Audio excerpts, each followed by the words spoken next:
I would say more abuse than discrimination. It's happening within their own family. We had a young woman who was 21, got married from Pakistan, came here, and the husband was working away from home.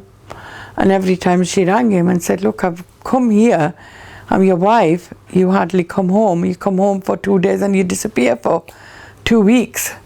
And you don't even phone. And he says, well, my mum wanted me to get married, so you're there, you know, so you keep each other company. So every time he came, there was lots of arguments and abuse, and the mother would hit her.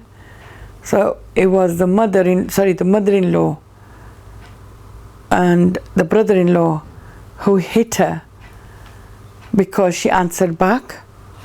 They said something and she said something back. So they classed that as answering back. And as a daughter-in-law, how dare she do that? So they hit her. You know, she slapped her. And then the brother-in-law said, how dare you speak to my mother like that? And he started pulling her from the hair and everything. And they had a dog. And because of the noise, then the dog came and attacked her.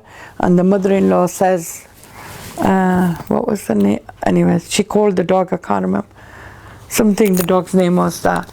Get her. You know, she said to the dog, and the dog, when she came, when the police brought her out, she had scratch marks of the dog.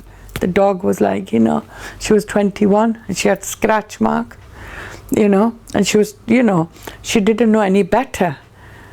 So how she got to us was, she was crying and she did have a mobile.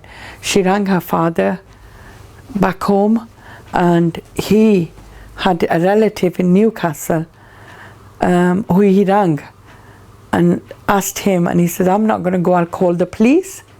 So he called the police, and the police then brought him to the relative's house, and then they brought her here.